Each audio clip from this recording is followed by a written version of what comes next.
Olá, bem-vindos ao canal do YouTube da Amatra 15. Hoje nós vamos trabalhar o conceito constitucional de Ministério Público.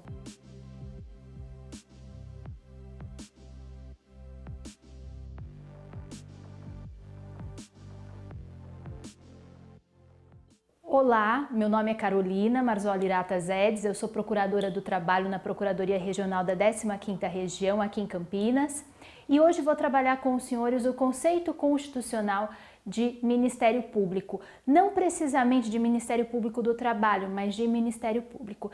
Esse conceito ele tem envergadura constitucional, ele está disposto no artigo 127 da Constituição da República.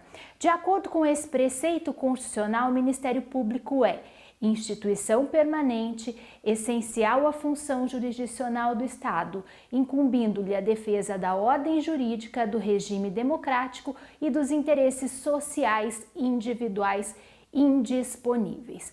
Pois bem, esse conceito do artigo 127 da Constituição da República teve nítida inspiração na Lei Complementar 40 de 81, que era a antiga lei orgânica do Ministério Público. Além disso, senhores, quando a gente fala em Ministério Público, a primeira coisa que a gente deve lembrar é que Ministério Público é uma única instituição. Embora tenha divisões orgânicas, divisões internas em diversos ramos, primeiro a gente tem uma divisão em Ministério Público da União e depois em Ministério Público dos Estados, e dentro do Ministério Público da União nós temos Ministério Público Federal, Ministério Público do Trabalho, Ministério Público Militar e Ministério Público do Distrito Federal e Territórios. Embora exista essa divisão orgânica, essa divisão estrutural, não existe mais de um Ministério Público. O Ministério Público brasileiro é único e o Supremo Tribunal Federal já afirmou isso nas ações civis originárias, nas ACOs 924 e 1394.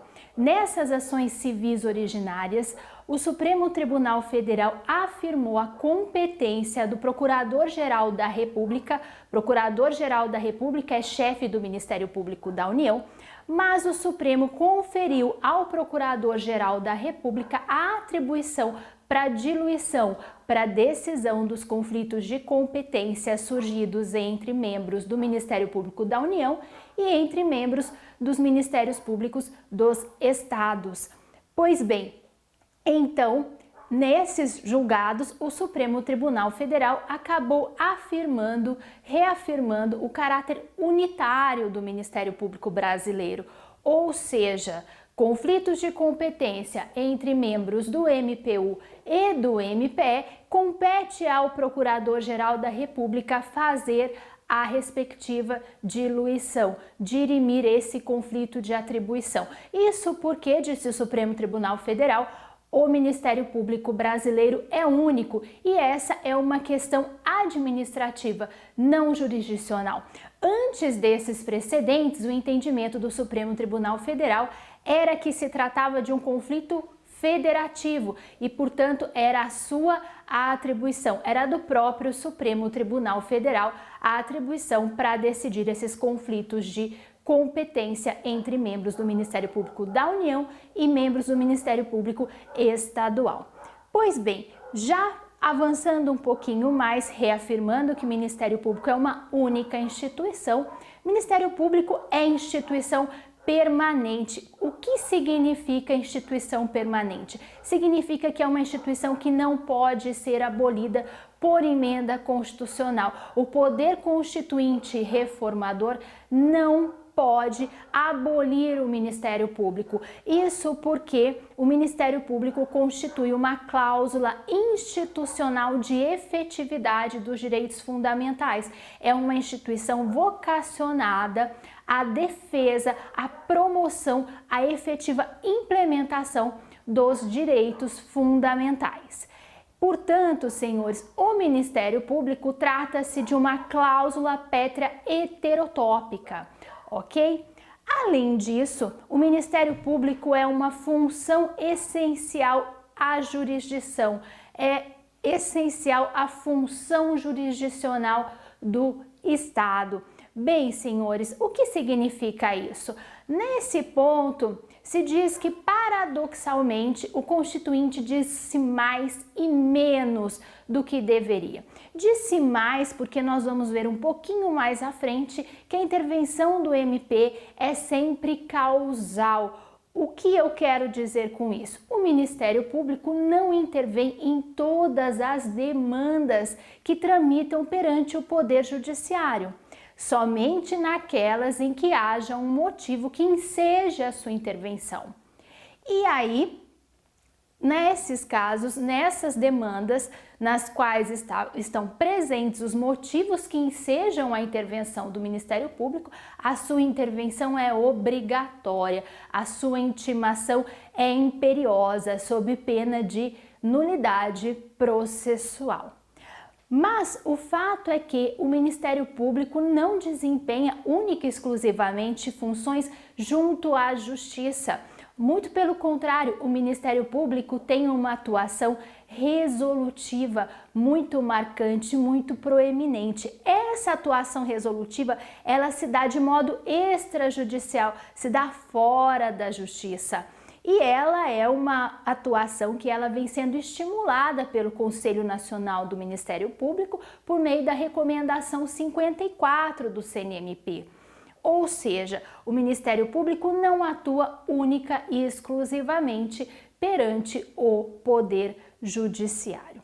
E aí esse conceito constitucional traz para a gente as funções institucionais do Ministério Público. A primeira delas é a defesa da ordem jurídica. Vejam, quando nós falamos em defesa da ordem jurídica, é preciso ter em mente que o Ministério Público não é um intérprete e um aplicador acrítico da lei. Muito pelo contrário, os membros do Ministério Público gozam da garantia de independência funcional e, portanto, quando da aplicação da lei, quando da interpretação da lei, devem obediência também à Constituição Federal. Vejam, a tendência de objetivação dos julgados dos tribunais superiores e a encampação do sistema de precedentes obrigatórios pelo artigo 927 do Código de Processo Civil de 2015 fez com que, inclusive, a atuação do Ministério Público como órgão interveniente, ou seja, em um processo em curso, passasse a ser nominada de custos iuris e não mais de custos legis, ok? Pois bem, além da defesa da ordem jurídica, a próxima função institucional do Ministério Público é a defesa do regime democrático. A defesa do regime democrático teve nítida inspiração na Constituição Portuguesa de 1976. Lá, o Ministério Público, que é um órgão integrante do Poder Judicial, embora represente os interesses do Estado, o que não ocorre por aqui, ok? Lá, o Ministério Público português é responsável pela defesa da legalidade democrática. Então, o nosso artigo 127 da Constituição Federal encampou aí essa diretiva da Constituição Portuguesa de 1976. Pois bem, o que significa isso? É justamente a defesa do regime democrático que legitima o Ministério Público a acompanhar todo o processo eleitoral. Lembrando que o Ministério Público, junto à Justiça Eleitoral, não é um ramo autônomo. As funções eleitorais do Ministério Público são desempenhadas pelo Ministério Público Federal e de modo complementar pelos Ministérios Públicos estaduais.